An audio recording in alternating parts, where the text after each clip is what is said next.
Hello, welcome back to the True Crime Guys podcast. I'm Lauren. And I'm Michael. Happy to be back in studio with you guys. It's been a couple weeks. We did a Patreon episode. You can find that on patreon.com/truecrimeguys. We did the West Memphis 3. Michael's still wearing his shirt. We did. The West Memphis. Still wearing it. I'm not kidding. He actually is wearing it right now. No. I'm looking at Damien right now in the face. That's right. I think he did it. These are pretty dope mugshots. Just kidding. You bite your tongue. No, I don't know. Yeah, so I mean, we discussed a lot of theory and all that. So if you're into that sort of thing, $2 a month gets you that episode plus 10 others plus a bunch of other bonus shit. So that's right. Starting out the episode with some advertising for our own patreon.com/truecrimeguys. That's right. It's the wheels of the podcast. Now, beyond that, we have a free episode for you guys this week, and it's a good one. We think so. Listener suggestion. That's right. We do you guys' cases, man. This is keep sending them, and eventually you'll get one. This is a patron suggestion. Yeah. You know, just keep shooting them at us, and eventually we'll pick yours. That's Maybe, right. if it's good enough. Maybe. Nikki R. is someone that we actually talked to on Patreon, and we posted as a bonus recording. We had a conversation with her through Skype, and she sent us a great suggestion through email recently. And it's a case it's going to be interesting. It was quite captivating. It's a meaty one. It's I mean, we've already done Bonnie and Clyde, so now we get to add to the mix Bonnie and Claude. So get ready.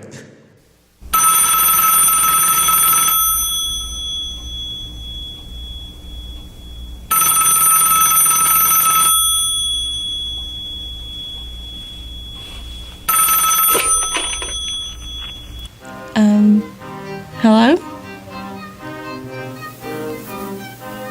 I know you kidnapped that 13-year-old girl from the Riverbend Mall in Rome, Georgia. You took her to the rim of the Little River Canyon in DeKalb County, Alabama, on the night of September 28th, where you used a needle and syringe to inject the child with 6 shots of caustic drain cleaner. And when she didn't die, you shot her in the back with a pistol and pushed her body into the canyon. Rest assured, you will pay for your sins, Lady Sundown. You and Mr. Night Rider. That is a fact. Who is this? Hello? If you need help, hang up and then dial your operator.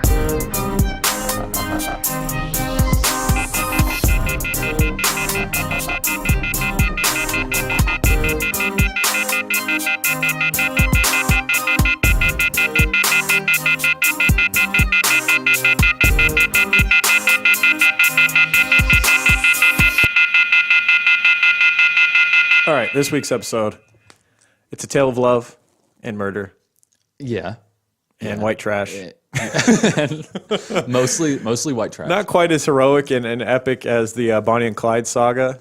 These two went by the moniker Bonnie and Claude as kind of a joke. They found it kind of funny. Someone called them that because they were small-time crooks for a little while. Right. And then they took it too far. They took it way too far. Way too far, yeah. They did some heinous stuff to some innocent people. To be honest, like, look, even with their crazy upbringings, or at least her crazy upbringing, I really didn't see it going that far. Yeah, right. It's still kind of this is one of those cases where it's kind of confusing. Like, why did they do this? You can't. There's no real good reason why they did the things they did. I mean, as far as the murders, it didn't make any sense. There was nothing. There was really no motive that I could see. Yeah, there's going to be a little bit of speculation. And now this case got finalized, but there's still speculation because in the trial they blamed each other, and it's just like, well, who was really in charge here? Like, nobody wants to take responsibility. It's like at this point, well, with Bonnie and Clyde, you knew that Clyde was kind of the driving force behind them, and Bonnie was more along for the ride, and she was so in love with Clyde. And I don't know, but even in Bonnie and Clyde, sometimes you can make that argument that Bonnie. Some people was the try driving to, force. but it was Clyde all along. Come on. Yeah. But anyways, in this one, that is a point of contention where you're like, which one? Yeah, because on the really stand, on the stand later on, she makes a compelling case that she was. I mean, we'll get into that. Let's talk about the people that we're even talking about here. Yeah, let's do that. Let's introduce them first. Let's start with the book that we studied for this case, which was called "Early Graves: A Story of Murder and Passion" by Thomas H. Cook. Now, the case we're doing is the case of Alvin Neelley and Judith Neely, Neely, which she took his name because they got married.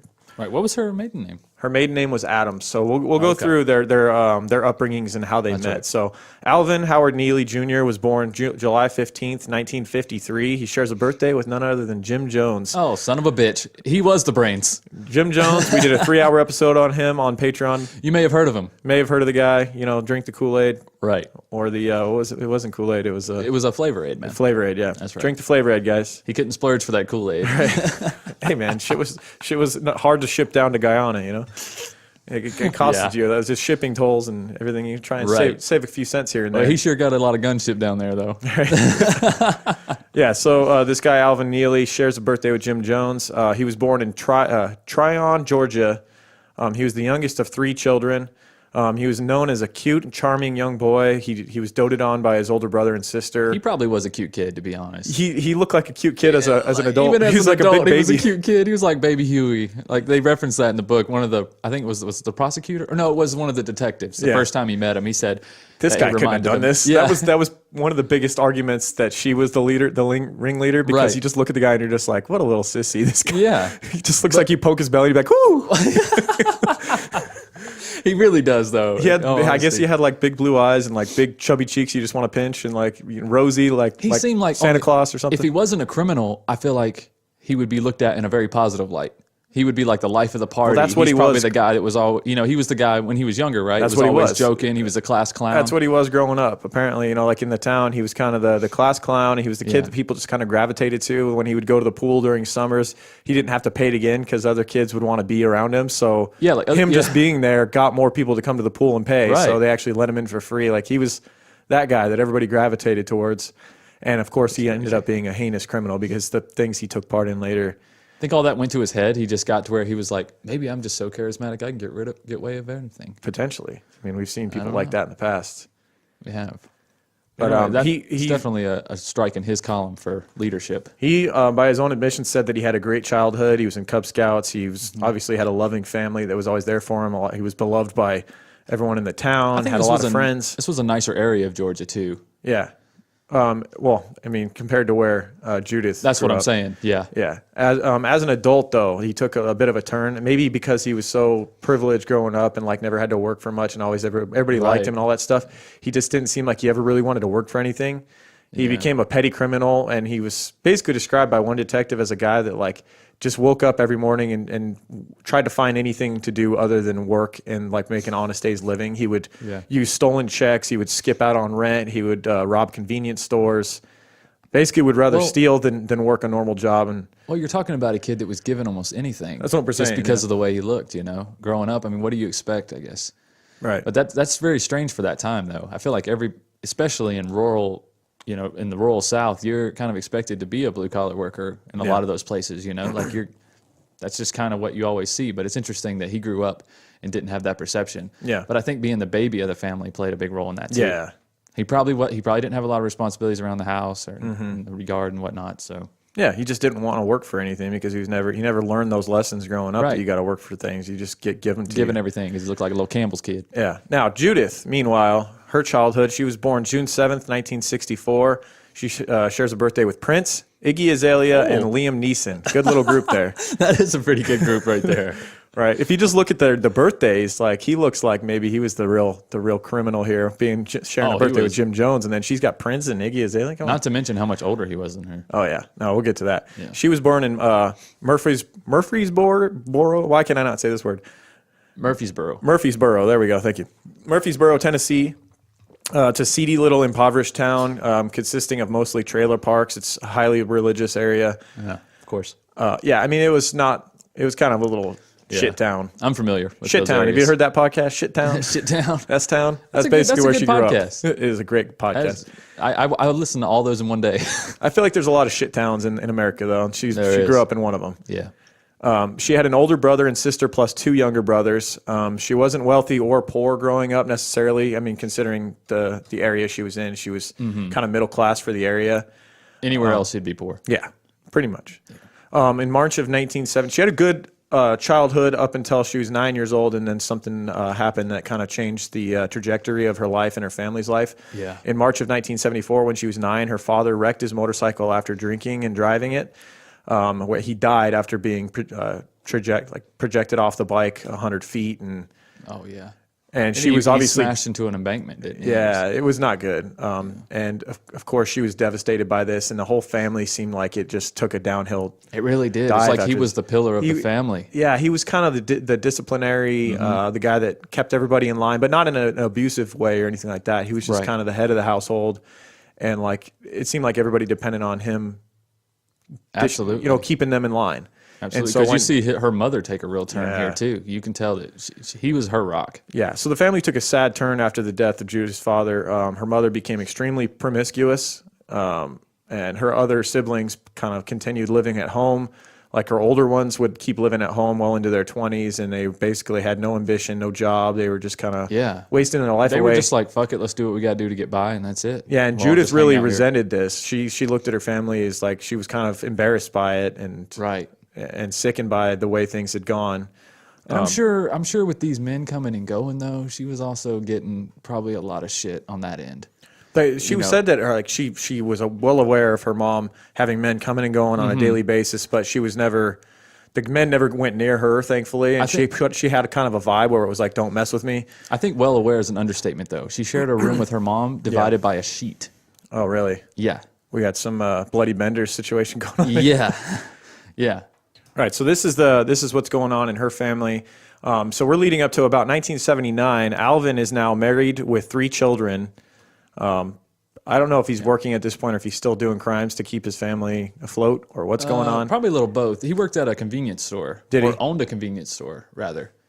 Or not. I don't know. But he worked there all the time, and he was like manager. Okay, so he's probably manager of it. Right. So apparently what he would do, according to... this is one part of the testimonies that I do believe later on. You'll find out that apparently whatever girl he was with at the time, he would make her work at the convenience store for free, pretty much. When they dove into his past and his first some sketchy shit. When they talked to his first wife, she had a lot to say about how abusive he was, full on scary abuse. Right. So like to save the gas station money, his significant other at the time, whatever, wife, girlfriend, would do all the work while he just stands at the cash register and tells her what to do, and also, they have their little meetings in the back occasionally. And he would beat her to a bloody pulp at times in front of the children, and supposedly, yeah. There was according no to the first physical evidence of that. Right. Well, yeah. According to the first wife, telling investigators and stuff, but we'll get into that. I mean, sometimes exes have a score to settle, and they're trying to make sure you get locked up. So I mean, who knows? But so in 1979, he's married with 3 kids, and this leads us to the meeting of the two. In early 1980, Judith and Alvin finally meet. So Alvin, basically the way this went down is kind of crazy when you really think about it, because Alvin wasn't really planning on meeting anyone on this day. His brother had this infatuation with a woman over CB radio who's real popular in the area. CB radios were really popular at this time and in this area. It was not not uncommon for everyone to have a CB radio. But there was one woman in particular on the CB radio in the area that was real well known. I forget what her name was. Like something Princess. Indian Princess. Indian Princess. Yeah. She was her handle on there, and she was basically flirting with all the men, and she was attracting men to the house. Yeah. Just give them directions. Through the CB radio, she basically would say, okay, this is my trailer park, and look for the trailer with the big antenna on it. That's mine. That's me. And so Alvin's brother gets hooked up with her on the CB radio and goes to Indian Princess's trailer, and he brings Alvin along with him. Yeah, what was the plan there? Right. Like... Well, just in case things go south, or no? And so this trailer turns out to be Judith's mother. Judith's mother is Indian Princess, and Judith is standing out front talking to someone when they pull up, Alvin and his brother. Right. And according to the story, Judith and Alvin lock eyes, and immediately they're like entranced with each other. She walks over, starts talking to him, and it's just love at first sight. Yeah, it was harps start playing. There's a glow around her. Yeah. Birds start flying around her. Absolutely. Yeah. Apparently. Ravens, I imagine. Ravens. not doves. She's so beautiful. Yeah, so they meet, they talk all night long, and it's just, I guess they hit it like everything is like they have all the same interests and yada yada. Yeah. And it's just, it sounds too good to be true. And they probably never should have met. This is one of those things. We've seen it before where certain people just shouldn't meet in life. Right, like when Bonnie and Clyde met at that party. Bonnie and Clyde meeting at the party, when William Bonin and Vernon Butts meet. It's just like, this is not good for... Now we got Bonnie and Claude meeting in the trailer park, man. This is not good. Right. And so shortly after meeting, they were hanging out nonstop, and Alvin would end up leaving his wife and 3 children for her. Now, it's important to mention that when they met, Judith was 15 years old, and Alvin was 26 years old, married with 3 children. I think he was 29. No, I heard 26, yeah. Okay. So, all right. I mean, we can look at the years they were born. Yeah, what years were they born? 53, he was born, and she was born 64. So, yeah, it's 11 years. So he was 26, she was 15. So you have bad info, bro. Fair enough. You got to go with me here. Hey, I listened to the same book you did. I just Still don't remember it as good. Creepy, though. Still pretty creepy. If your daughter meets... Dude, 26, 29, 35, at this point, like, it's all creepy. That's too much. Your daughter at 15 meets a 26-year-old boy, what happens? She brings him home. What are you doing? Breaking your true crime guy's mug over his head? Definitely. Definitely threatening him. Like, that's not happening. Right. Yeah. Yeah. So I won't go into detail here. I don't want to incriminate myself. Right. The two began kind of doing some petty criminal life together. The Boney and Claude days began. Someone kind of gives them that moniker, and they run with it. Yeah. They're committing armed robberies as they traveled across the South. They were always on the move, man. Very much Bonnie and Clyde in that sense. It seemed like the whole book, he's just describing them going from state to state. Let's go check out Texas. Let's go here, you know? And just like Bonnie and Clyde, they figured out it's not as romantic as it sounds. Right. It was a shitstorm. Yeah. So one that gets them in trouble is not too long after they get married in July 14th, 1980. And then by October 31st on Halloween, 1980. I don't know how that happened though, because Alvin was still married. Right. Well, I don't know how that's kind of weird. Who knows what kind of sketchy place they went to get married? Yeah. You know, there's what's that one kind of infamous picture of them where they're standing in front of a Confederate flag? They were real racist, by the way. That's probably them. I mean, this is the South, but in the 80s, not to indict the entire South right now and say you're all racist, but I mean, back in the day, had a little bit of reputation. I'm going to go out on a limb and say that trailer park was all white. Yeah. But there's a picture of them standing in front of a Confederate flag, and he's got a gun. It's very Bonnie and Clyde-esque now that I think about it. It is. He's got a gun pointed at her. Obviously, the Bonnie and Clyde was flipped, but... Right. Yeah, very kind of funny when you think about that. So maybe she was in charge then, according to your theory of Clyde being in charge and having the gun pointed at him and looking at looking like the victim. Yeah. Yeah, okay. So by October 31st, 1980, not even a year after they met, they they basically got into a situation where she robbed a woman at gunpoint at the Georgia Mall when she was 9 months pregnant. So they had obviously... what better way to gain someone's trust than be a pregnant woman? I mean, everybody wants to help a pregnant woman. Yeah, this is like there's some Ted Bundy-esque to this too, where they approach random people all the time, and like we'll go through some more of that. Yeah. But she went up to this woman with a revolver, with a giant belly, and basically listen, pregnant women, you can take whatever you want, because when you walk up to somebody, their guard goes down. It absolutely does. I mean, think about it. You're like, oh, she's glowing, she's so beautiful, or whatever, and she's carrying life. Yeah. So if you're pregnant, listening to this. Hey, now's your time to rob people. Yeah, the world's your oyster. People have their guard down right now. You got plenty of room to store your gun on top of your belly. Right. You got plenty of room. Hey, if you're not pregnant, they sell those styrofoam things at like craft stores, like a dome. You can just put it under there and store all kinds of stuff in there. Oh, just pretend to be pregnant. This is what we're talking about now. Now we're getting, because you really don't want to put your baby at risk by robbing people if they could go south. Pretend to be pregnant. Right. Use the fake belly as like a compartment to store your guns and the goods that you steal. If they are an evil son of a bitch and try to attack you, you're still ready. You're like, oh, get some of this, bitch. I got another one in here. Yeah. Yeah. I like it. Okay, so good plan. Maybe this woman's guard was down, maybe not. She did approach her with a gun, so it really didn't matter at that point. Right. She demanded her purse and stuff. So basically, she stole checks and money from this woman at the Georgia Mall. They escaped at the time. But there was basically a search put out for whoever did this. Yeah, and they were identified. Their car was identified. All that good stuff. Their car was identified, and then 10 days later, they were arrested after she attempted to use stolen checks from that robbery at the mall at a different store. The store basically called the police and reported the car and everything like that. The police caught up with them immediately. She was then shortly thereafter charged with 15 counts of forgery. She delivered her twins. So basically, she was pregnant, 9 months pregnant with twins when she robbed that. 2 days later, oh my God. After getting caught, she has the children in jail. So 2 weeks after the robbery, the armed robbery, she's having twins. Right, because she was already 9 months pregnant, so she was actually over. Right. So, yeah. Imagine her water breaks while she's robbing the woman. Oh my God. Shit. Hurry it up, bitch. I gotta get to the hospital. My water broke. You feel good about this? You feel good about this? Look, you done got me up in a hussy. Got me up in a hussy. Yeah, so she delivers the twins while serving time. Obviously, he had also been picked up. Alvin was behind bars as well. On November 17th, 1981, Judith was transferred to the Rome. So we're in Rome, Georgia.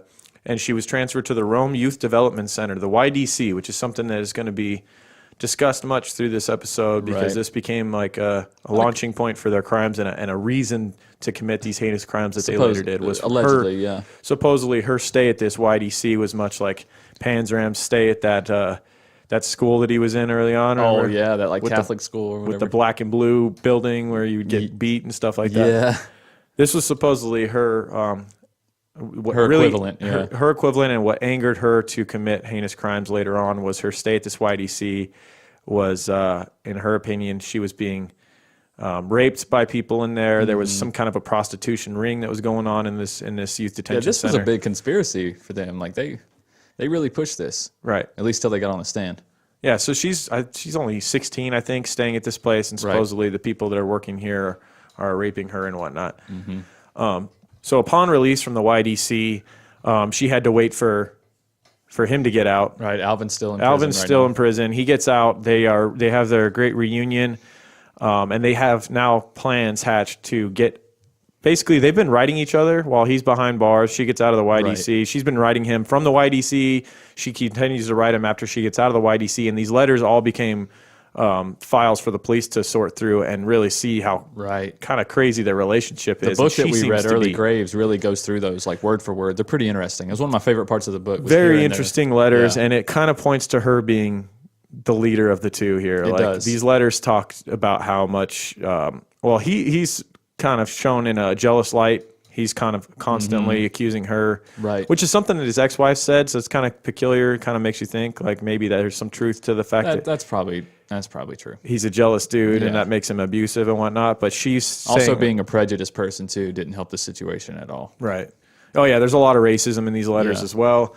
But there's a lot of stuff about sex and how much she misses having sex with him and all this stuff. It's pretty graphic letters they're sending back and forth. But she starts to, in these letters, talk about how people at the YDC have been sexually abusing her and others in the home, and that there's some kind of a prostitution ring that's run by someone there. A guy named Ken Dooley, right, is like the single male security guard at the place. That's the only male at the place, and he's a security guard. All the other workers were women.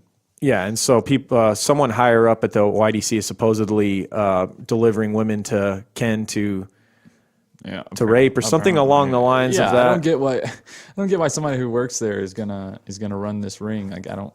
Yeah, it doesn't make any sense. Yeah, and so once they're both out and reunited, they start to hatch a plan to get revenge on the employees at the YDC, and so they start driving around in vehicles at this time, using their CB monikers. They have their own CB names.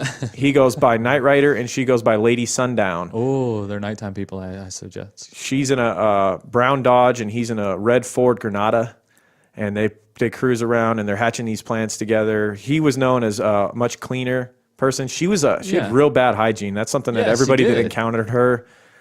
I just think she just didn't give a fuck. She almost had like she almost appeared homeless at times where she hadn't showered in days, wearing the same dirty shirt. Right. Yeah. So I'm like, it's strange, right? Especially if you think that she's in charge, and then like he's always like neat and cut, and hair's always combed, and teeth are brushed, and it's kind of weird. Yeah, so on September 11th, 1982, the Youth Development Center employee Ken Dooley, who we talked about, the single male employee at the place, he gets a call at his house. I think there's a series of calls that are going on at his house on their landline. Right. This is no cell phone days. Landlines. Right. His wife receives a call, and when he gets home, she says that somebody had called for him, a woman had called for him, and the wife says it might be someone from the Youth Detention Center. Right. And she said that she would call back, basically, and he says, okay, did she call back yet? And she says no, and so he's at home, and shortly thereafter, he gets another call. Right. But it's not a woman on the line this time. Right. It's a man on the phone threatening him, saying, you're not going to, what was it, something like this, the last woman you're going to fuck or something like that. Yep. And see, before that, the how they found out where he lived was she called. Before she had called and Ken Dooley's wife picked up, Ken picked up. He was at home by himself. Okay. And she posed as a friend of his wife's. Oh, that's right. Remember that? Yeah. And then she was like, hey, Asked for I'll the be passing address. through town. That's I'd right. like to meet up with her and, catch up. And she was like, what, how do I get to your house? What's your address? And, Yeah. and Actually, pretty clever way to go about was. finding out an address. Because then they let a day or two go by before they called This again. is also phone book days, though, so I'm assuming they weren't listed in the phone book. But they may have, because, they look up another address shortly hereafter, and they may have used a phone book for that. I don't know. Yeah, maybe. But, did phone books had addresses on them, right? Back in the day? I can't remember. Yeah, I guess some of them did. That's bad. He used a phone book. That was a long time ago, man. That was a long time ago.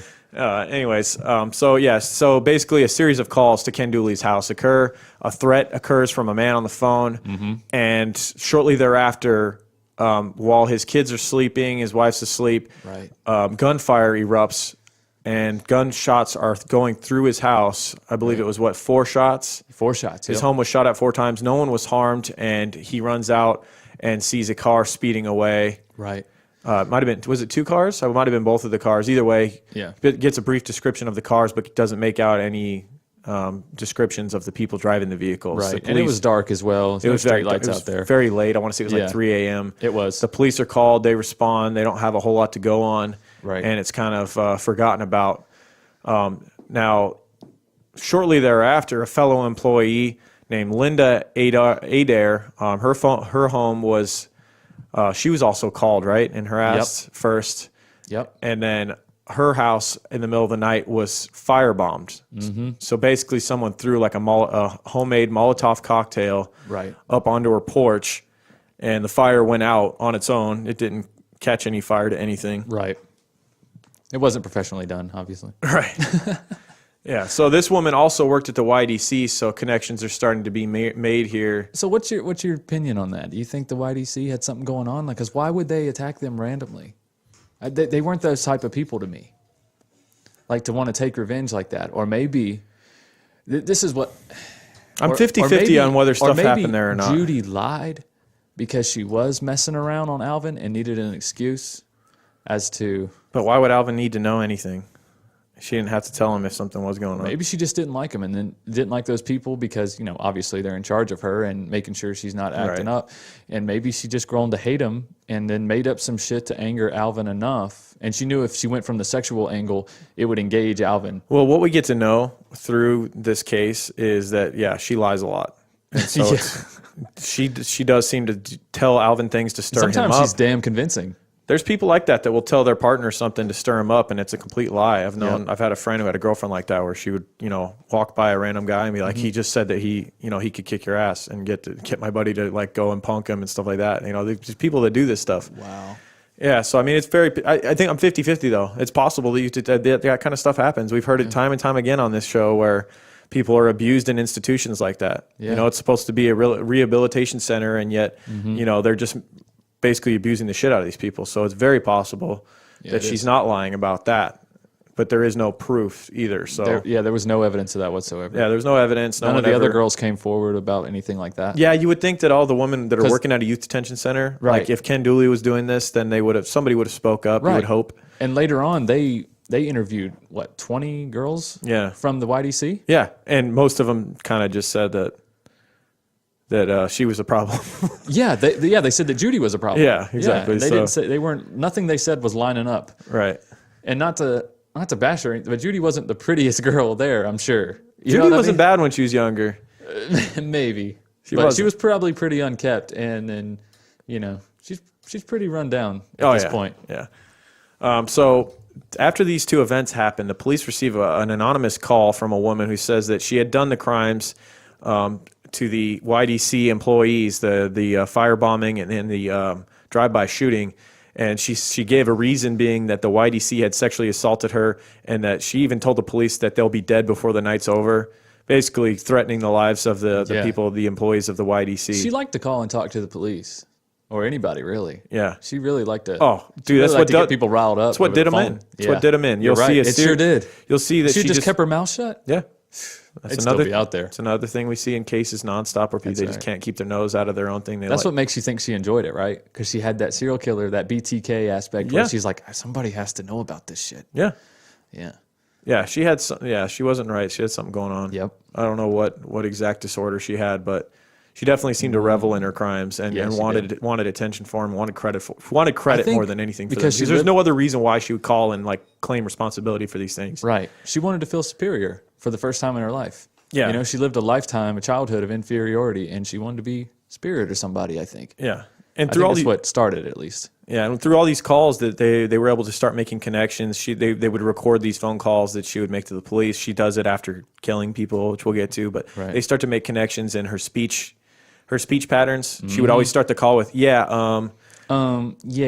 Yeah. And she would refer to Alabama as Abama. Abama, which was kind of rare. Right. And there was just certain little cues that they would pick up, and they were able to connect the calls together and say for sure this is the same person. Yeah. So so they get the calls from that, and they're kind of following up and following up the YDC and seeing they're actually investigating the YDC and interrogating people that work there to see if maybe there is some trueness to the claims that the caller had made, whether there was sexual assault going on at the YDC. Ken Dooley. Yeah, and they put him Miss under Adair, scrutiny. Oh man, both of them really. Yeah, Linda Adair, man, they were bugging her for days. Yeah, they just kept pulling her in and was, and of course they denied all the claims, but they were outraged by him. Right. So I don't know.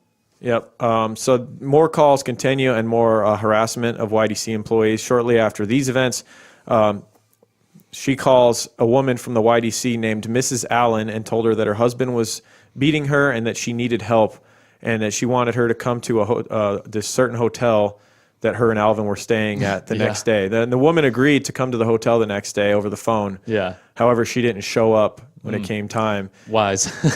When they called the YDC, they were told that she didn't that she had gone on vacation. And of course, Alvin and Judith went to the YDC and saw her car in the parking lot and knew that she was lying. What was funny was the book acted like they were so outraged that she had lied to them, and it's like you were trying to lure her there to kill her. Yeah, that bitch lied. Bitch. Dipped out on her murder again. Right. Yeah. All right. So in Macon, Georgia, that's where all this is going on. That's where the YDC is located. So after they got out, they started terrorizing all these employees of the YDC in Macon, Georgia. But they felt that the pressure was on, and they felt that they really couldn't get a grasp on any of these employees. They were trying to call their houses and get them to meet with them and all this stuff. There was multiple. Well, they're all on their guard now. Attempts to get these employees within their grasp, but it seems like the employees there have been talking, and they know that something's going on, and they're basically not falling for any of their entrapment techniques. And so the two decide that it's kind of a lost cause, and they head back to Rome, Georgia. There they begin prowling for people to pick up. And this is where it takes a turn for me, and I'm like, what is their motivation now? This is what makes me think all the YDC shit was bullshit, because it just seemed like she just wanted to... She wanted to kill someone, right? I don't know. I don't know what it was. Maybe she was there's talk that she was bisexual and that she maybe was a sex criminal, and so was he. Mm-hmm. It seemed like maybe sex was a motivating factor for the two of them, because these girls that they began picking up. That is something that's consistent in every story. Exactly. Right? I mean, that's always there. It always gets bound to maybe she got off on watching him have sex with other girls, young girls, and then she got off on abusing and killing them because they did that. They cheated on... I see what you're saying. You know what I'm saying? Like she would facilitate the situation and then get angry at the person for doing it. Up. That's what it seemed like to me. Like she wanted to. Yeah, that's an interesting look at it, though. She wanted Alvin to herself. She was like madly in love with him. Like that's one thing we learned from the letters while they were locked up, was that she was just like she couldn't stand the idea of anyone else being with him, and like the only thing that made her happy was being in his arms and yada yada. I think that, and in combination of maybe she was leaning a little more towards the lesbian side, but still wanted Alvin to be satisfied. Yeah. But then again, she didn't want somebody to be with him. Right. So you see what I mean? So she's at like this if they were with him, they had to die afterwards. Right. Basically. Yeah. Like you can fuck him, but you're going to die. Yeah. You're not going to be superior to me. Right. Yeah. Which is sick, because these were young girls. I mean, they're picking up. Their first victim was 13? Yeah, so they returned to Rome, Georgia, and they began prowling for people in their two cars with their CBs. They always took two cars. I think it's because they wanted Judith to be by herself. Yeah, I mean it's less Less threatening. Less threatening for a woman to pull up. It was always her that would try to coerce people into the car. Alvin was kind of a big dude. Yeah, it's like the Ted Bundy technique. Be as least threatening as possible. Yeah, as meek as possible. As meek as possible. Yeah, I mean, you could have a pregnant woman or you could have a dude with crutches. Yeah. Either way, seem non-threatening. That's the goal. Right. On September 25th, 1982, they commit their first kidnapping. Basically, a 13-year-old girl from Cedartown, Georgia, was at the Riverbed Mall, and she was basically she was a member at the Ethel Harp's Home for Neglected Children. She had a real rough upbringing. She had been removed from her parents' home 4 times. Her father had sexually abused her. This girl was rough around the edges and for good reason. She had a really hard time growing up. Like she had a shitty family, and she was in and out of these homes for neglected children. She didn't want to be there. Right. She probably wanted to be at home even though she was being abused there. There was speculation that after she was abducted, the police pretty much assumed that she had run away for that reason. Mm-hmm. The girls that were also in the Ethel Herbst home, they didn't really care for her either. She just didn't really fit in anywhere because she was, like we said, probably a little rougher than the other girls. I feel like she was kind of like the Judith of that home. And she was the prettiest one, too. That's something the other girls seemed to be envious because she was really pretty, and she got like all the boy attention.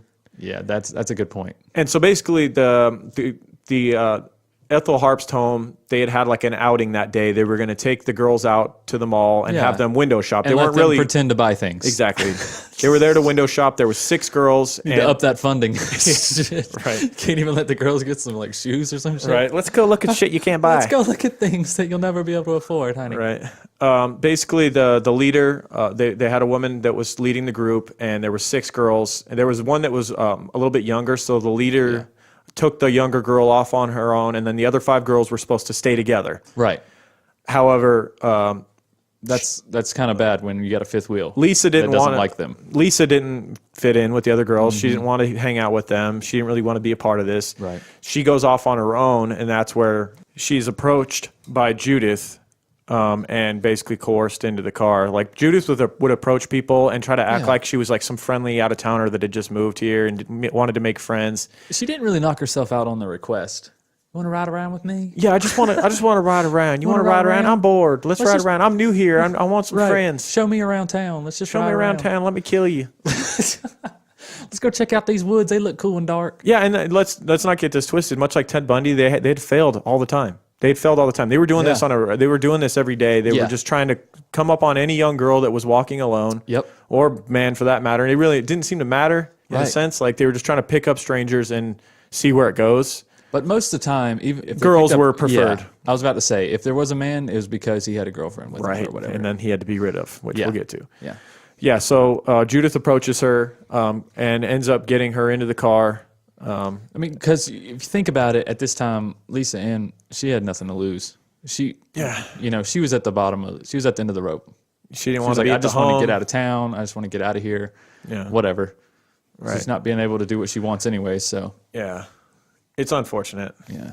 Yeah. She was a young girl with a lot ahead of her, and she had a rough upbringing, so it just seemed like some people just never catch a break, you know? Yeah. It's like she's already had it this rough, and then she comes across basically a future serial killer. Like, yeah, one of the worst people in this entire area living during this time, she crosses pathways. It's like, how much bad luck can one person get? You know, she's born to a shitty household. Eileen Wuornos. It just reminded me. I feel like if Eileen Wuornos was walking the streets at 13, they could have picked her up. Except Eileen probably would have whacked fucking. Eileen would have kicked their ass. I got Eileen in a battle between her and Judith. Oh, Judith was a big girl though. She was 5'10". Really? Yeah, 5'10". I think her looked small. Her average weight was. Alvin must have been pretty big because she looked small next to him. Her average weight was like 150, 160.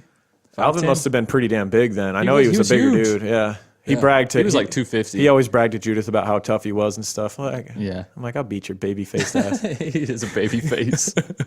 I bet he'd cry if you punch him good enough. Why'd you do that? Judith, get him. Get him, Judith. I'll teach you.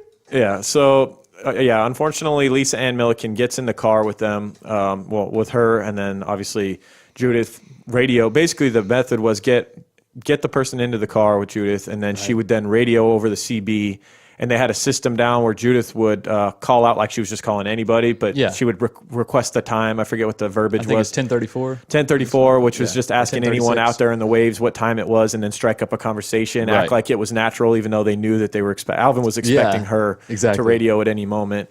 And then she would meet up with Alvin, and they ended up going to a hotel room. Now, meanwhile, we'll get to the police investigation, because obviously when the leader of the Ethel Harpst home found out that she was missing and talked to the other girls who said that they hadn't seen her, that she had gone off on her own, they searched the mall for hours. They don't find her. They then call the police. The police look into her past. They look into her, I want to say they basically assumed that she had tried to run home. Yeah. But they didn't follow up on shit. They basically said that this happens all the time. Girls run away. And we've heard this in the past where serial killers get away with shit for a long time because But in all honesty, sex workers, they are assumed missing because they ran off on their own or whatever. It happened a lot in the... Right, but in their defense, if you add up everything about Lisa Ann's past, you're like, well, of course she ran away. Yeah. This is a shithole. Like, she has a shitty family. Of course she ran away. I mean, does make sense, but what else are they doing? You know what I mean? The police in this small town, you telling me they don't have time to, investigate more? Follow up at the parents' house, see if she made it there or not. Put out a missing persons thing. Have your police search the town, look around for her. Yeah. See if any strange people are walking around with some young girl. But you're also going into hotels. Early '80s too, man. These in a small town.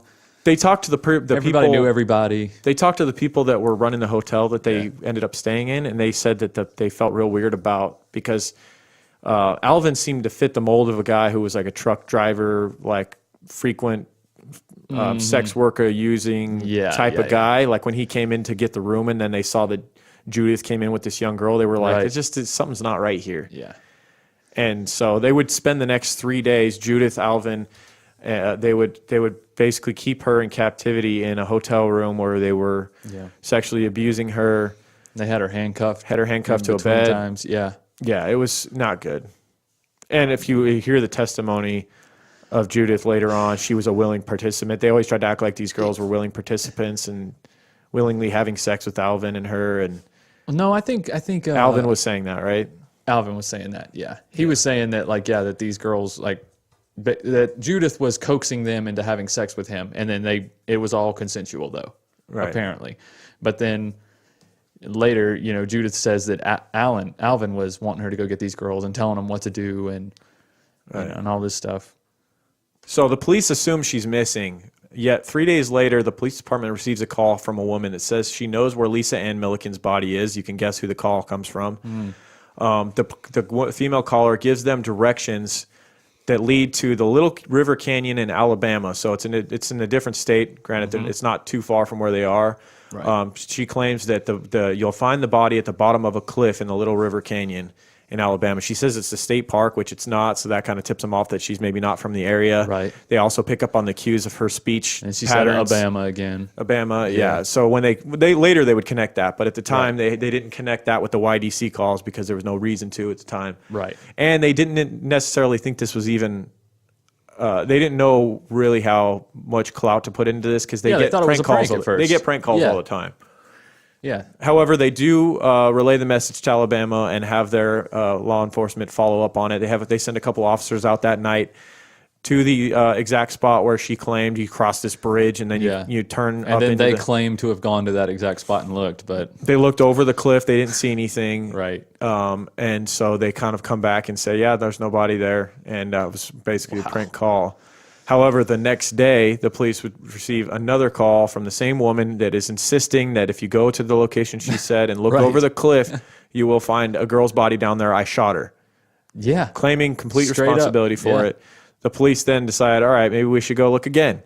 Mm-hmm. They then go back out, and they're looking over the cliff. They're not seeing anything. And then one of them decides to nudge a little bit further. They'd almost seem like they were almost afraid to get too close to it's a big cliff. Right. One of them gets on his stomach, crawls to the edge of the cliff and looks down. I guess the cliff was inverted. It went down and back underneath. That's the idea I got as well. Yeah. Because just looking over it, you wouldn't be able to see it. Because the body had fallen down and rolled underneath the front of the cliff. Right. And upon doing that, they did see what they thought looked like a mannequin. They saw some kind of pants hanging over a tree down there. Mm-hmm.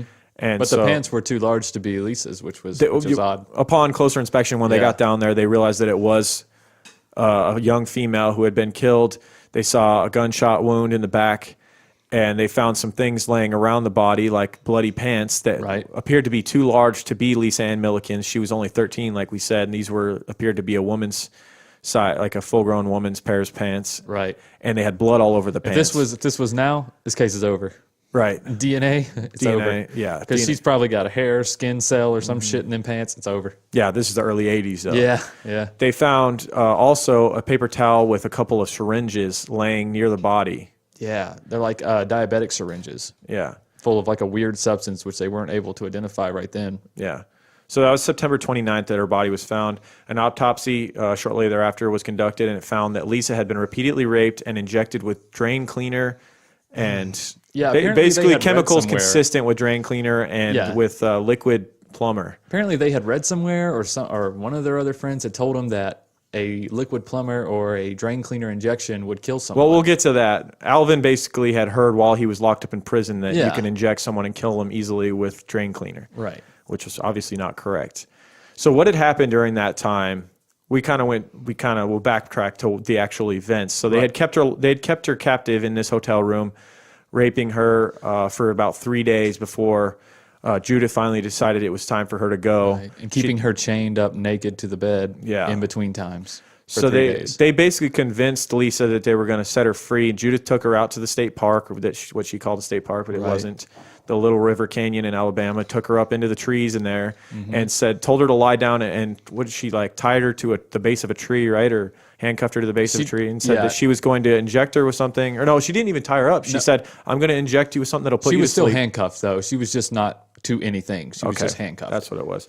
So she had her handcuffed and told her that she was going to give her an injection to put her to sleep so that they could set her free, but they didn't want to see what direction they were going. Exactly. So they could drive away, and by the time she woke up, she wouldn't remember where they went or know where they went. Yeah, so Lisa, laying at the base of this tree, gets injected by Judith several times in different locations. Oh, God. She's basically just stabbing in the dark. She has no idea what she's doing. Yeah, injects her in both sides of the neck, injects her in the buttocks, in the back. And this girl is starting to complain that she's in pain. It's burning. Oh, of course. Yeah, it's terrible. It's terrible to hear the description that Judith later gives even if about that worked, that would be probably one of the worst ways to die ever. Yeah, it's awful, man. Because it would be slow. It would probably almost be like chemicals. having air in your veins or something. It would just be painful. It said that it turned her skin into like a bacon grease type of a.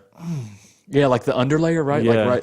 Like right underneath. It added like a greasy film to her skin or something, and so it wasn't killing her. She was just complaining about the pain that she was under, and after injecting her 6 times in her neck, in her legs, in her buttocks, it was bad. A bunch of times. She finally tells Lisa to stand up at the edge of the cliff and shoots her. She tells her to turn around and look off the cliff. She shoots her in the back. And at this time, finally, Lisa is figuring out, I'm not going to make it out of this. Lisa falls to the ground, but she doesn't go over the cliff as Judith wanted. Judith had to then get down and push her over the edge of the cliff, which is what got her pants bloody. Yeah. And then she changed out of those pants, threw them over the cliff, and they took off. Right. I think this is a good spot, Michael, to hit a sponsorship real quick. I agree.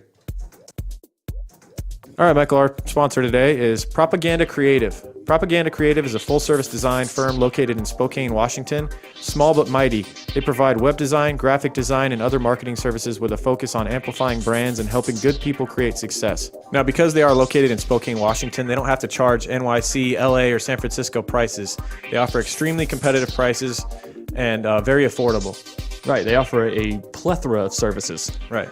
Their 2 main services being web design, development, and then branding and identity, which is creating a logo. But in addition, they also offer packaging design, print design, advertising, video, photography, copywriting, illustration, strategy and consultation, web design, e-commerce development, motion graphics, design for mobile applications, and social media marketing.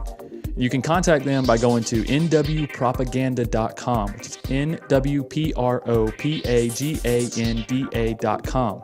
Or you can email them at info@nwpropaganda.com. And as an incentive, being a True Crime Guys listener, you get 15% off any first service that you suggest. All you got to do is mention True Crime Guys. Boom. So, nwpropaganda.com, email at info@nwpropaganda.com and tell them True Crime Guys sent Now you. we know they're good because Oh My Gaia, I was just bragging about how awesome her packaging is. Right. She uses them. That's right. Our other sponsor, Oh My Guy. Yeah. She uses Propaganda Creative. That's how we got connected. So definitely we already know that it's high quality work going on. Right. All right, now let's get back to the show. And so, yeah, Judith never even didn't deny the fact that she was the culprit that shot. No. She pulled the trigger. Yeah. She injected her. Well, what's crazy is every story up until she takes the stand is consistent with Alvin wasn't even there. Yeah. You know, which we'll get to that later. But And then her tone changed, of course. tone changed when she hit the stand, and all of a sudden Alvin's there barking out orders. Yeah. And anyways, we'll get to that. Okay, so that basically the police find the body on September 29th finally, and they have that to deal with, and they have the recording that they're kind of sifting over and over again, and we'll see some connections that get made later on. But just a few days later, on October 3rd, a young couple named Janice Chapman and John Hancock, believe it or not, John Hancock, yes, that is his real name. That's his real name. They were a young couple in their early 20s that had just gotten engaged, and they were out walking around when they were approached by Judith. Right. And basically Judith played the whole card of, I'm new to this town, I need some new friends. You know, you guys want to go for a ride? Let's go for a ride. I'll take you wherever you want to go. And John was pretty resistant at first. He was very hesitant. But he was a good Christian, and that was something that he later said kind of like, a good new Christian. Ended up kind of biting him because he just wanted to be a good guy and help this. He believed her story that she was new to town. And he also, Janice has also got an interesting backstory. Hancock was letting her live with him, and like she'd had a rough backstory, right? Right. She was mentally she challenged. Needed some they friends. Found out, wasn't she? Yeah. Now I'm kind of confused because, you know, you read different sources and some say that they were engaged, and then other sources like our book made it sound like John Hancock was more just helping this young girl out, giving her a place to stay. She didn't have anybody else. It did. It was almost like she couldn't make it on her own, and he felt guilty. So I don't know if they were engaged or not. Like that's something we saw in another source. But So that could have helped the story later on, though, the case, like in trial. It would help to picture them as a young engaged couple and as a victim, you know? So maybe that came out that way. Yeah, either way, John Hancock, being a good Christian, said that kind of played into him getting in the car with her. Also, he felt for Janice, the girl that he was with, and that she didn't have a lot of friends either, so he thought maybe that Janice and Judith could make a connection and become friends. Yeah. In all fairness, I don't think Jesus would have even gotten that car. Right. You weren't wearing your bracelet that day, John. You didn't. I don't know. Jesus like hung out with lepers and stuff. You know, Judith kind of was looking pretty...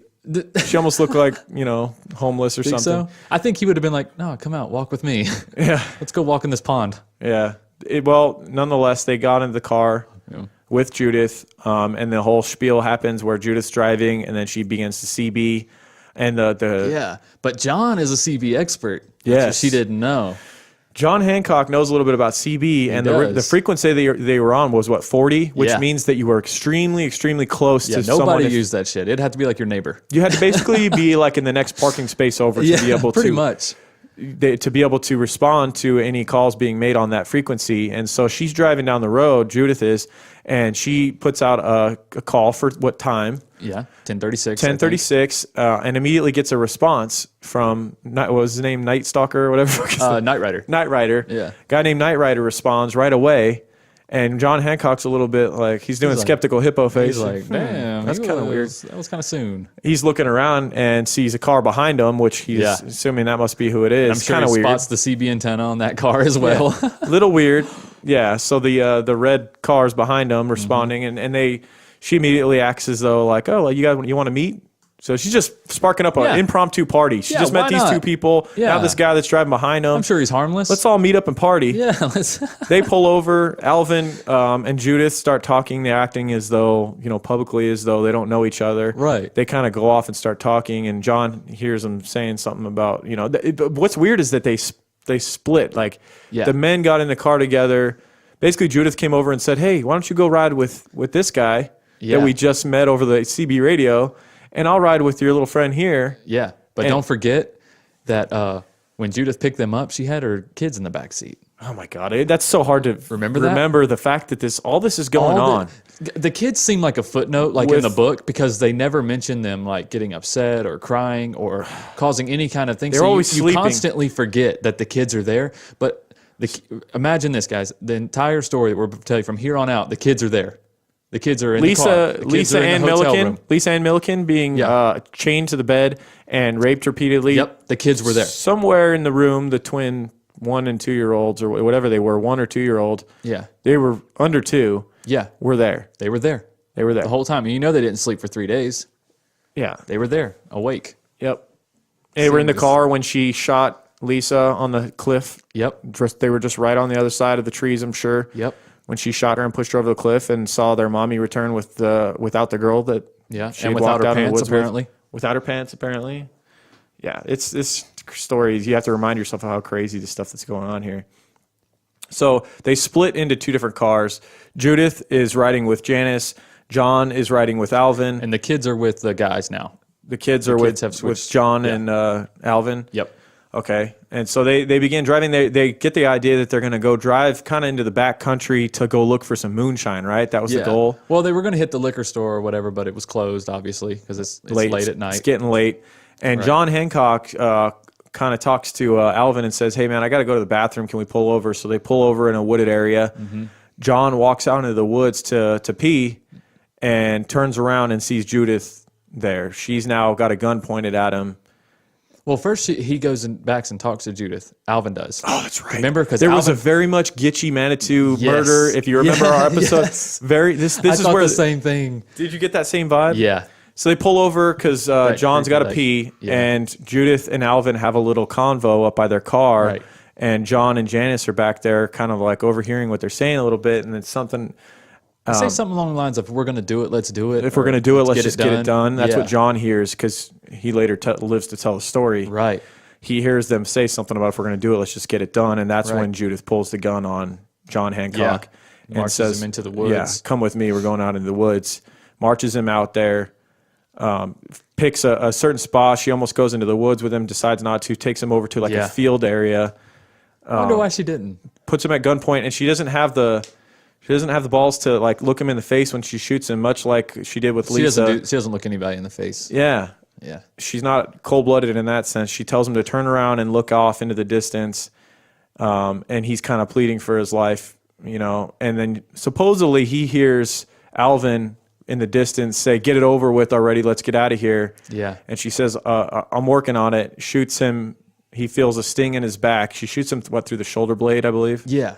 Under his left shoulder blade. Yeah, he goes down, and Alvin is still yelling, hurry up with it, and Judith turns and runs off, and he hears the car drive away. Right. Well, right before she shoots him also, she says something pretty chilling.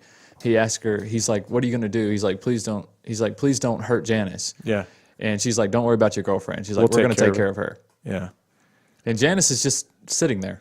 Yeah. And this is where you kind of start to get, because we didn't find out later that Janice was mentally challenged. Yeah. But it's funny because like in the stories, every time Janice is mentioned, she's just mentioned just staring. She's just sitting there. This is Janice Chapman we're talking about, and you don't hear much about her like, talking. What's she doing? They're like, what was Janice doing? They're like, she was just sitting in the car. Yeah. Like, well, what was she looking at? She was just looking straight ahead. Yeah. Like she wasn't even able to process what was going on. Yeah, it's terrible. Yeah. I'm happy John lived because he seemed like a good dude, and he helped to really break this case. Oh, he was the one surviving witness of this whole thing. Yeah. So he's face down, bleeding. Judith runs off. They drive away with Janice in the car, and John staggers to the road. He's trying to wave down cars. Eventually, he decides that he's just going to step in front of a car and make them stop. Right. He's successful, gets in a car. Guy immediately drives him to the hospital where he's treated, and the police are notified of what had happened, and they start to talk to him about his experience of what had happened. That's when connections start being made. This is when the case starts to really break for them because they knew this is right place at the right time, right? Yeah, here. They knew they had a murdered girl. Yep. Being Lisa Ann Milliken, who had been found at the bottom of the cliff. And now they're going to start connecting dots between that crime, the girl that had called, and the girl that had called. That had committed the YDC crimes. So they're constantly listening to these calls, listening to background noise, listening to the diction of her speech and everything. So they're listening to these calls on repeat while John is in the police station. And they have to worry about the fact that they don't know whether Janice is still alive or not. Janice is right, exactly. last seen taking off with Judith and Alvin. Yeah. And they don't know where she is. They're hoping to try and find whoever did this, whoever this couple is, before they kill her. And so we'll go through some stuff of what the police did to connect the dots. There's a good police work done in this case. Yeah. All around, aside from the fact that they assumed that Lisa had just ran off and they really didn't jump on that quick enough. But like we talked about, you can see you can kind of see this was probably happening more than you think. It's just the one time that it does go wrong. You're like, why didn't they do something? Yeah, everybody blames them. Right. How many times did they get it right? Yeah. So all of the talk of anonymous telephone tipsters had piqued the interest of others in Rome's law enforcement community. Now, Kenneth Kynes was the lead investigator into the Lisa Ann Milliken murder, and so he gets contacted by a guy named Bill Whitner of the Floyd County Sheriff's Department, who told him that his agency was investigating a case of its own insistent female caller. So they had the YDC crimes and a female caller who had been calling and claiming to take responsibility for these crimes. Very similar. I mean, word's getting out. This is a small area. It seemed like she called every police department in the area. Yeah, and she was calling multiple places. Yeah. So though the case was involving a firebomb and a shooting, he started to think about the fact that Kynes had been talked to by a guy named Mike Jones of Walker County, and Mike Jones had told him that the female caller on the Milliken tape probably had a juvenile record. And so he thinks about that. He connects the fact that the Floyd County Sheriff told him that the Youth Development Center was a juvenile facility. And he's thinking, okay, this is probably someone who had at one time been at the youth detention center, the YDC.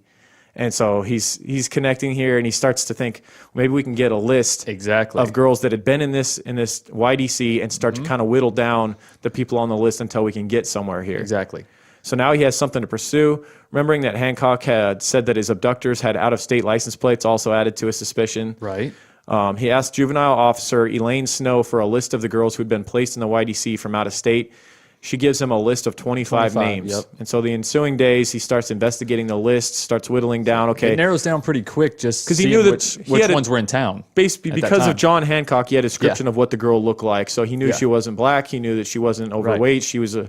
And the way that they connected the attacker of John Hancock and these girls was that John Hancock had heard the recordings in the police station. Yeah. So when he's being walked into and be questioned about what had happened to him, the other police in the station are playing these recordings. Yeah, and he's like, "Oh shit, that's her." Here's it. Like, he goes, "That's the girl that shot me." Right. And took off Janice. Yep. Yeah. So they're connecting all these dots now. Now he's following up on this list, and he starts whittling it down. And within a few days, he whittled down the list to basically one. He brought in a couple, he got it down to 3, brought in a couple. One of them was way more overweight than she had been Everything previously. else on paper fit, though. Everything else kind of fit, creepy. but when he brought her in, she had packed on some pounds since the last time she had been photographed, and so he's like, this can't be her. Right. And so then he had one name left on the list, a young woman by the name of Judith Ann Neely. He assembled a picture lineup with her in there and a bunch of other people. And while John Hancock said the woman in Neely's photo resembled the woman who shot him, he couldn't be certain. There were some minor changes. Yeah. Obviously, she was cleaner when she was probably photographed that he was showing. YDC, and then obviously Hancock had saw a much more disheveled version of her. Absolutely. It's a good way of her on the run, her bony version. She's probably starving. The Boney and Claude version. Strung out, not sleeping. Yeah. Exactly. So he wasn't completely certain. We've seen this in the past. We saw it with the Green Bay Pack a Kilo where people are like, I think it's her, but then some people are but like... he's got that tape on his nose. Some people just know, though. Some people have just a keen sense of a face. Some people are better at it than others. And so he didn't have to search long, though. Debbie Smith, however, recognized Neely immediately. This is one of those people that just has, I guess, a better sense.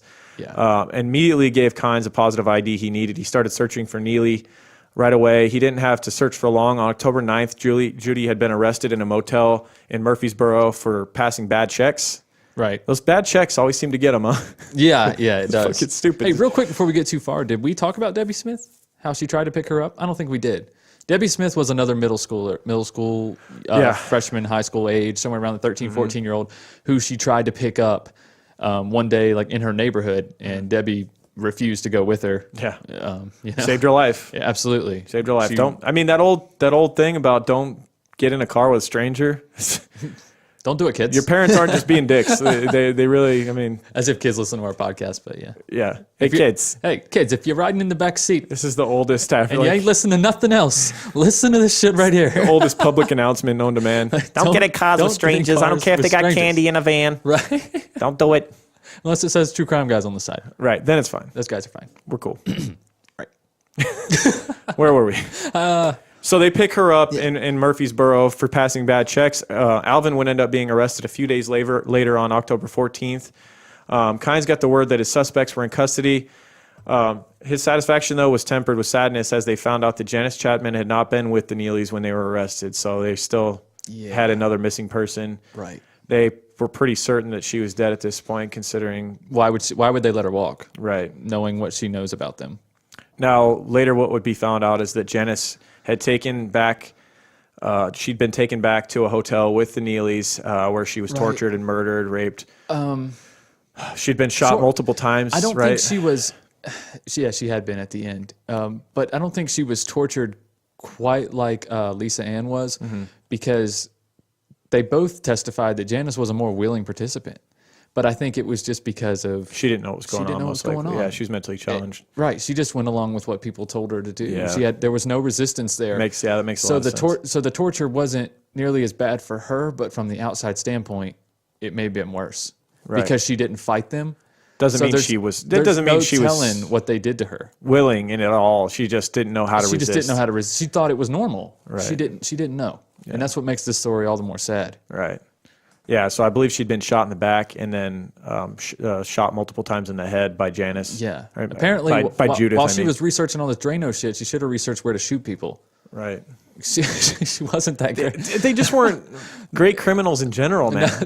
I mean, their run lasted all of a month as far as murders and whatnot. Obviously, they were small-time criminals for a long time. What a bunch of rookies, am I right? They didn't cover their tracks. They didn't know what they're calling and talking to the police about it. Right. BTK is looking at them like, what a bunch of rookies. I mean, BTK called on a payphone, but he gave very little to them. Yeah, that's why he got away for 30 years. And he also didn't keep calling until they acknowledged him. He would take a break, not call for a while, whatever. Right. Yeah, so I don't know. I guess it was sexually motivated, these crimes. However, they had him in custody.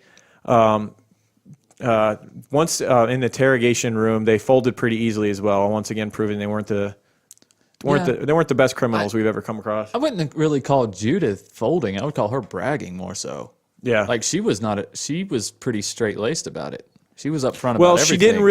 She didn't give them anything until they confronted her with the audio. Well, yeah. Once they brought the audio out, she's like, yep, I did that, I guess. Yep. You got me. She's like, you can stop that tape right there. That's definitely me. Literally, a few words in, she'd go, okay, I did it. You can cut it off. You got me. Yes, that was me. Checkmate. Yeah. So Alvin first was interrogated, and though he asked for and got a lawyer, he waived his rights to remain silent and gave a lengthy, detailed statement that implicated Judy as the criminal mastermind and the sexual deviant of the pair. Politely, he explained that she who had planned out and carried the firebombing and the shooting, and it was she who had killed both Milliken and Chapman. He said she is a dangerous person, and he feared her.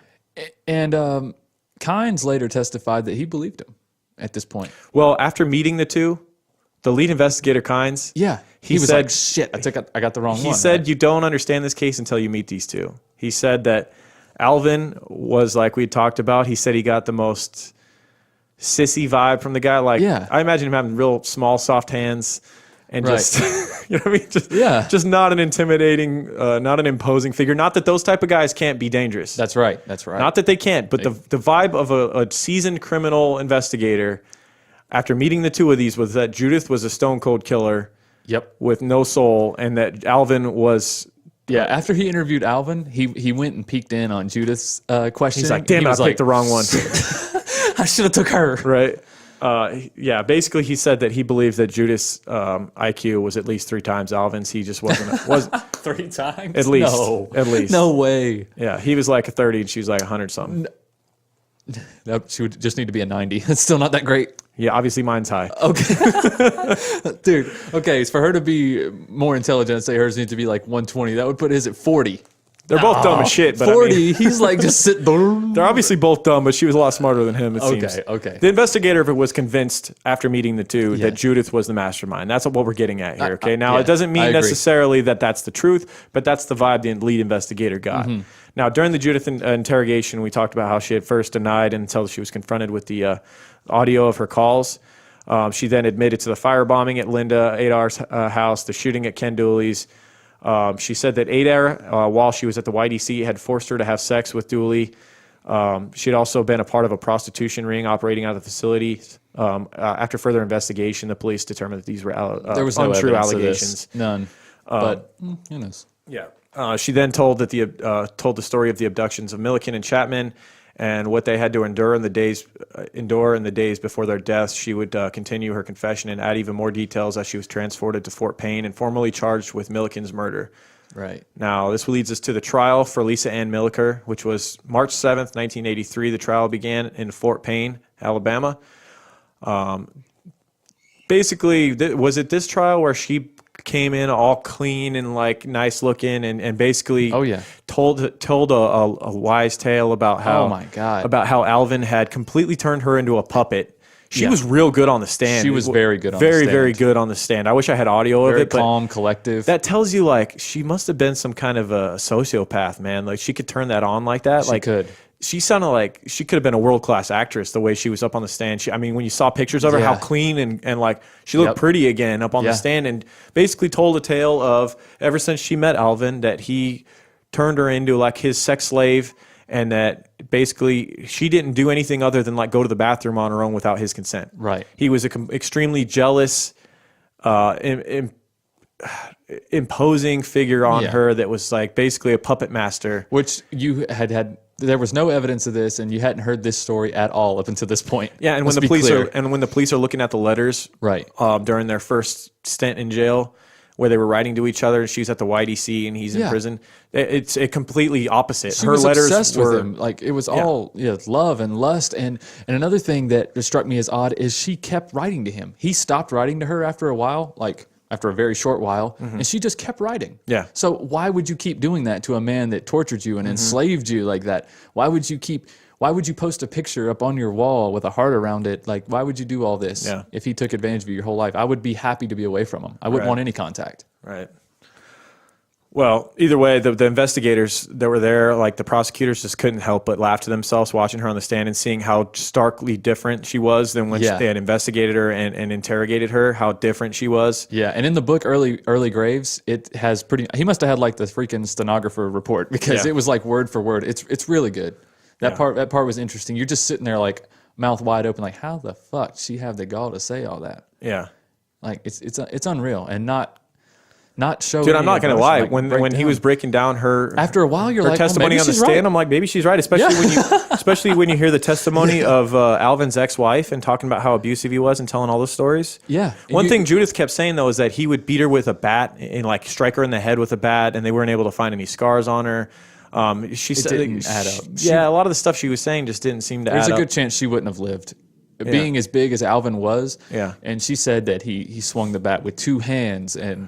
You know, 250, what is he, 6'4", 250? Swinging a bat with two hands, hitting you in the head? Yeah, you don't... Even not a full swing would bust your head right open. No, he would have went Negan on your ass. Right, like, even a bunt is going to mess you up a bit. Yeah. If you're that big and you got a baseball bat with two hands, Exactly. I mean, not to say that she would have to have scars and that would prove that, like...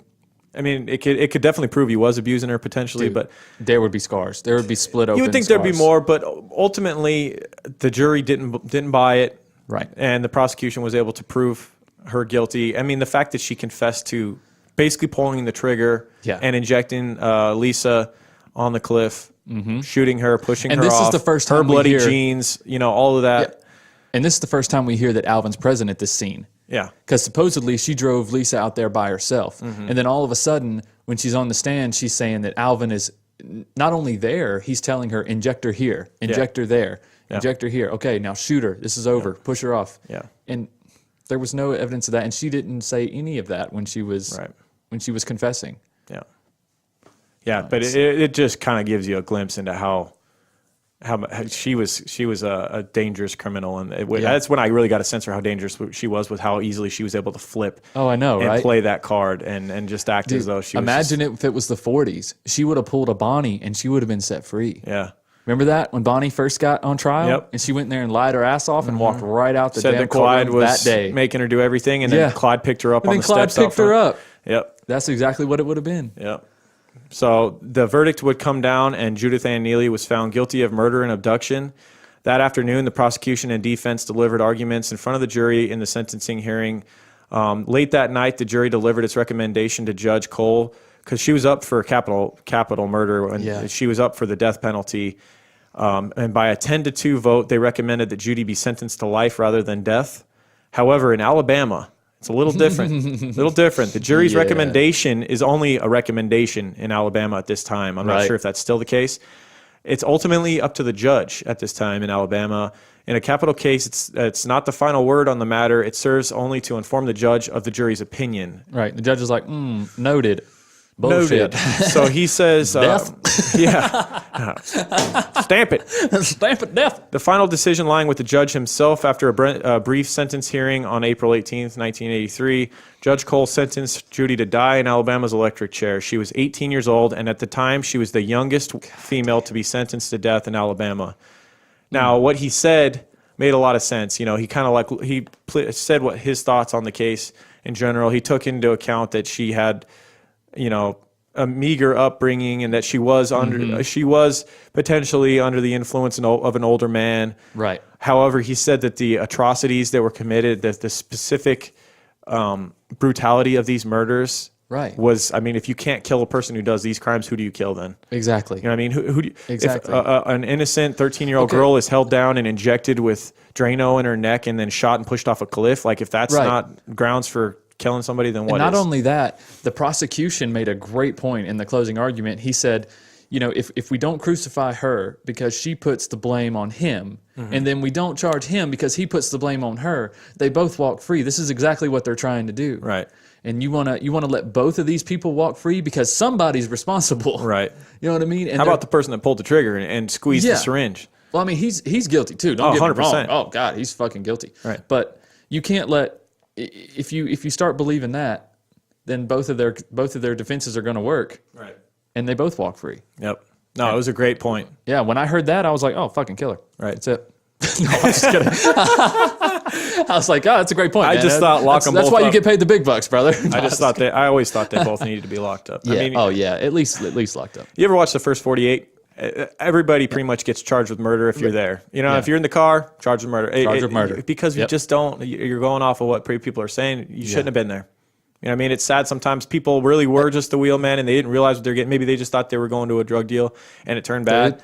Like we said before, man, you lay with the dogs, you get the fleas. That's the way it works. Precisely. That's the way it works. Don't hang out with shitty people, guys. No, or bathe your dogs. Yeah, so anxious to avoid another death sentence because she still had another trial for the murder of Chapman, for Janice Chapman. Right. Judy pled guilty to the kidnapping in the Chapman-Hancock case and agreed to testify against Alvin for a plea deal. Alvin, afraid of Judy's testimony, pled guilty to kidnapping with bodily harm and intent to murder. He was then sentenced to 2 life terms. So that worked out in the sense that the prosecutors were able to offer her a plea deal, knowing that she already had a death sentence in a different state. Mm-hmm. And now they were able to use the fact that they could get her out of death in this other state, but they're also going to use that to get Alvin locked up. And that shows that they really didn't have the same kind of loyalty to each other that, you know, that and the fact that she tried to completely throw him under the bus in the first trial. Right. But I figure that her defense attorney was bringing it to her like, listen, you throw him under the bus, he'll throw you under the bus. In the confusion, you guys will probably not get death. Right. And I think that was the goal. Let's not be killed. Right. Yeah. I mean, even though that's what you deserve, but if we can get you out of here with life, we won. So he gets 2 life terms. She's sitting on death row. And a few years go by. May 16th, 1994, we have them resurface in the news. A girl named Lisa Diane Wall, 26 years old, was found dead from apparent suicide, shotgun blast to the throat. And it was determined that afterwards they found letters that were connecting her to Judith, who was on death row and had been writing to this 26-year-old girl named Elisa, and made a death pact with her, a suicide pact. Yeah. And at first I was thinking, God, how evil is this woman? Because I thought Judith was just doing this just to get this girl to kill herself, and she wasn't even going to do it herself. Yeah. However, Judith did in fact try to kill herself as well. So the pact was legitimate. They were trying to kill themselves. Judith was found. She tried to strangle herself. She tried to cut her wrist. Oh, that's right. She tried to cut her wrist. However, she was unsuccessful in doing so. Thankfully, because then she gets to keep on living in prison unhappy. Yep. That's what she gets. Now, as far as the death row and her death sentence, on January 15th, 1999, her death sentence was commuted to life in prison by Governor Fob James. That was just a few days after the U.S. Supreme Court had rejected an appeal by Neely. So no longer sitting on death row. She now has her life spared by this new governor. I wonder why. I mean, not everybody believes in it. Just took mercy on her being young, probably. Yeah, and not everybody believes in it. And yeah, she was 18 when she was... Well, she was 16, 17 when she was committing these crimes. Exactly. And, you can make the case she was under the influence of an older man. It's just which side are you going to take? I mean, there really is plenty to point at both of them being pretty evil. Yeah. Honestly. But at least she's not getting out. That's all that matters. Exactly. Now, in 2003, Alabama legislature passed a law retroactive to September 1st, 1998, about 4 months before James commuted Neely's sentence, making inmates whose death sentences are commuted to life not eligible for parole. Oh. So because she doesn't get killed, that means that she can't be eligible for parole ever. So she won't get out, thank God, because there was some fear that she might get out. Yeah. And after it getting out in the news that her life sentence had been commuted and some talk about her potentially getting out on parole, another woman had stepped forward and said that she had been abducted by these two and held against her will. Her story was identical to John Hancock's. Her story made a lot of sense, and she was talking about how all night long Judith was bragging about how many people they had killed and all these horrific crimes that they had committed and all this stuff. And eventually she was able to get out. I think they set her free, right? I guess. For whatever reason. Or you know what? This lady could have just been paying attention to the case. Yeah, no, it's very possible. It's notable. Why would they have let her go? It's notable, but take it with a grain of salt. We don't know the true facts. However, I think they did more than what they got convicted for. But yeah. On October 24th, 2005, Alvin Neelley, 52 years old, died at Occonee Regional Medical Center. Occonee Regional Medical Center. After serving time at Bostic State Prison in Hardwick, Georgia, while undergoing surgery, he had died. So, 52 years old. Wow. He's a big boy. It's a short life. Overweight. Who knows? Heart attack, maybe. Probably didn't take care of himself very well. Probably got even bigger in prison, I would imagine, sitting around. Yeah, he should have been pumping iron, bro. Put that mass turn that fat to muscle, bro. To muscle gains, bro. Right. You even lift in prison? The baby face killer. Like, what else do you have to do? You already got a baby face. Like, you could at least be huge. Oh, in prison, I bet they loved him, bro. Oh, God. Oh, we won't get into that, but I'm sure they did. And then on April 18th, 2014, Neely filed a federal lawsuit challenging the state law that was intended to make sure she was not eligible for parole. And then on November 10th, the U.S. District Judge Keith Watkins granted the state's motion to dismiss Neely's claims on state law, but let her federal law's claim proceed.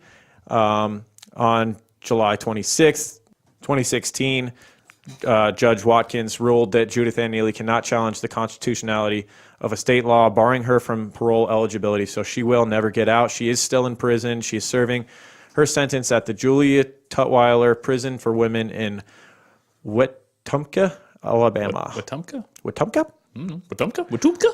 She will never get out. She's not eligible for parole, thank God, because, she was young. Maybe she's grown. Maybe she hasn't. She was a conniving, lying, she enjoyed that shit, murderous, terrible person. Dude, you know what? If she didn't make the phone calls, I may have leaned more her way. Yeah. But the phone calls did it for me, because I'm like, if Alvin's telling you to do all this, okay, he's benefiting from this. He's getting these young girls, you know, he's getting his sexual desires. Why would he tell you to call the police to put you guys in danger, to have your voice recorded, to have a tail on you? Why would he do that? Why would he ruin a good thing? Right. That's what just threw me over the edge, leaning her way. I was like, she's a mastermind. She enjoyed it. She wanted the publicity. She wanted the notification. It's very possible they were both just shitty people, and they both were criminals, and they were both killers, and maybe he just didn't have as much balls as far as like actually killing the people, but didn't care that it happened. He obviously didn't seem to bother him much. He was definitely more of a small time crook, maybe. Yeah. I think Grand Theft Auto was probably his biggest offense before these murders took place. Yeah. That he actually did, Right. Yeah. So that's Boney and Claude. Boney and Claude, in a nutshell. Thanks for the great suggestion. We had a lot of fun studying this one and recording it. Obviously, we hope you guys enjoyed it. That was a great suggestion. You want to do some sponsors? Yeah, let's do it, man. Alrighty. Oh My Gaia up first? Yeah, let's talk about Oh My Gaia. Oh My Gaia! I got the beard oil in right now. I begged her for some, and it is tremendous. I'm not going to lie, it smells amazing. My beard is... Michael was rubbing up all on me like a cat. We might have to switch mics next time. But Oh My Gaia is an innovative, all-natural deodorant, fragrance, and beard oil company specializing in paraben and aluminum-free products. Their innovative line of deodorants inhibit the growth of odor-causing bacteria while maintaining effectiveness. At Oh My Gaia, they use only all-natural, paraben, and aluminum-free organic ingredients.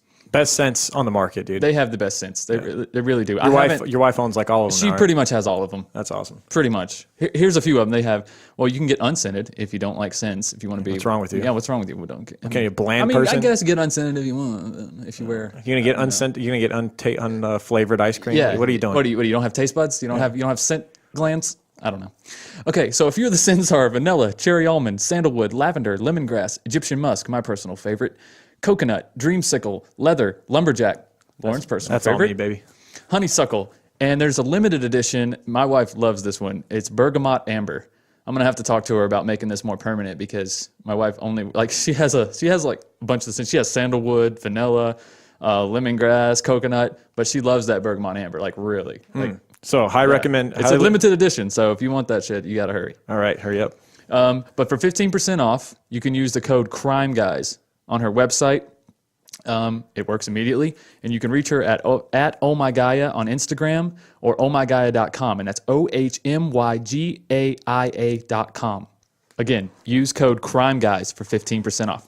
Hey man, the creepers are stepping up big time for Oh My Gaia. They are. We're proud of you guys. Pretty much like she's like the official sponsor. Oh My Gaia is. We are proud of you. Products guys. are phenomenal, and it's just a great partnership right now. And you guys are stepping up, and it's getting a big response. So, and if you like her packaging, you like her logos, you like her business style, her marketing, check out Propaganda Creative, our other sponsor. Absolutely. Now, my buddy Adam asked me that I would do a sponsorship for his pool company. He's local to Las Vegas, so if you're a Las Vegas listener and you have a pool, hit up Serenity Pools. It's his name's Adam. You can call him at 702-985-1503. Everyone's going to call him now. Call him. Call Adam. Send him dick pics. Mention our show and get a month off free pool service. So you get a free month of pool service if you mention True Crime Guys. And that, again, call Adam at 702-985-1503. That's right. His services include a full weekly service, including all chemical and filter cleaning at no extra charge, drains, acid washes, repairs. And Adam is good looking, man. So he'll be out there cleaning your pool. He's got some cool tattoos. Yeah. He's a good looking dude. And sometimes I go out and help him. I'm actually going to help him install a pool gate this weekend. You don't just stand behind him and drink coffee all creepily? I do. You're doing so there's a chance that Adam. if you call for pool service to Serenity Pools, hit up my buddy Adam, I may come and clean your pool. That'd be kind of weird, right? I tell you, times are getting tough, man. Just had a baby. You got to get it where you can. So let's do some shout outs. We're done with advertisements. All right, let's do some shout outs. I want to thank the people who have ordered stickers from truecrimeguys.com/stickers. I don't know if that's how it works. Yeah. Go to truecrimeguys.com, click on stickers. How long we've been doing this? I don't know, man. I don't know. There's a tab at the top that should say stickers. Right. Click on that. Yeah. That links you to our donation PayPal thing. Donate a few bucks, and we will send you stickers. We have all the stickers available. We have 3 different kinds right now. Yeah. We're running out of the original Creep Van stickers, so if you want one of those, order soon because we're not reordering them. Yeah, the Creep Van sticker with the red and black background, we're not ordering any more of those. So not that they're not great, but we want to kind of keep it limited edition. Right. Those are the OGs. So if you want them, get them. We also have the I'm a Creeper, the heart with the headphones. It's amazing new design. Those are available now. So if you send us a few bucks, you get a personalized note, and you get some stickers sent to your house. Right. And we also have Let's Go Do Cold Shit stickers, too. Still got some of those. Yeah, we still have some of those. So the people who did order stickers in the last few weeks, Chelsea in Everett, Washington, Nicholas in Australia, what's up, mate? Hey. Down under. Stammer Hammond in he's the Niners fan, I think. Who, Nicholas? Yeah. Oh, an Australian Niner fan? That's what's up, man. Yeah, he hit you up on Instagram. Fuck yeah. Yeah, there you go. Jimmy G. Free agency's been crazy. He's gonna take us all the way. 49ers got Richard Sherman, if you can believe that, of all players. That is crazy. He was the enemy, but now he's joined the. You guys are getting pretty strong on both sides of the ball. We are, man. We're gonna be good. Stammer Hammond in Springfield, Missouri. Bev in Merseyside, England. What's up, England? Hello. Let's get some chips, mate. Right. Okay. Tanner in Oregon City, Oregon, and Brittany Schultz, never heard of her, Never heard of in it. Wyoming, Michigan. What's up, Brittany? Right. So thank you guys for ordering stickers. Some other shouts.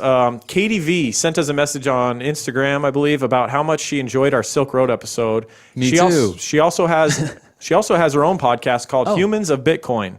Oh. She had an episode recently recorded with Ross Ulbricht's mom. She recorded an episode with Ross Ulbricht's mom. So check out Humans of Bitcoin and give her show a listen. So And also #free Ross. yeah, definitely. Get a shirt for that too. Right. What other, you got any more shouts or is that it? I think that's pretty much it, man. Right I on. think we can wrap this up with a tidy little bow. All right, guys. We hope you enjoyed it. Thanks for hanging out. We will see you guys next week, hopefully, right? For another free episode next week. Episode next week. And then maybe Patreon the following week. I don't know. Probably. We'll see. Somewhere. Oh, Patreon giveaway, first of the month. Yeah. We just gave away. Oh, that's right. We just gave away a True Crime Guys drawstring bag. Yep. I'm thinking a T-shirt or something this week. Yeah. Or this month.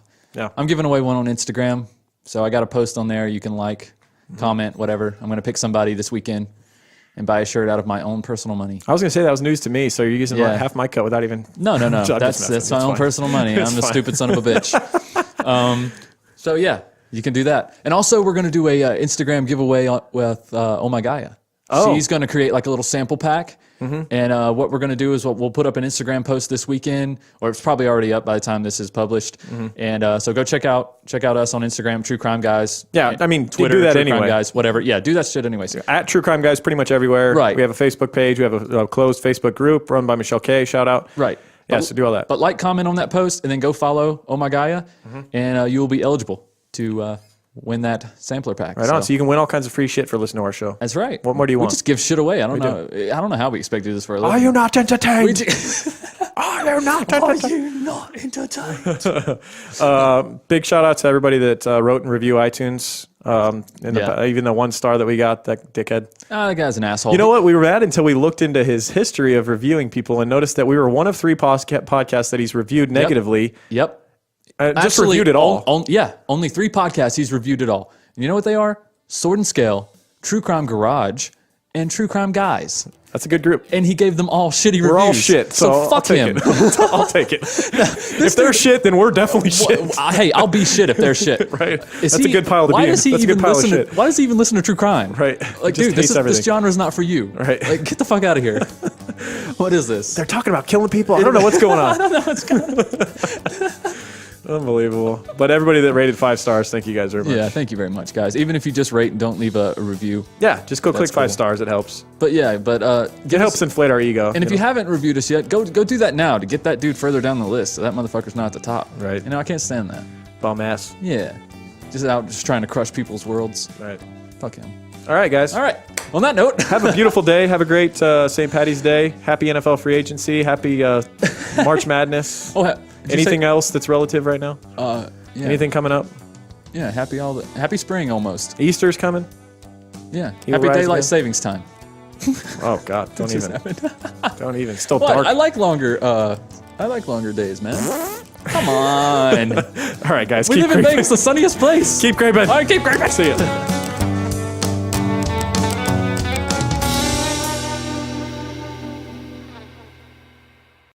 If you'd like to make a call, please hang up and try again. If you need help, hang up and then dial your operator.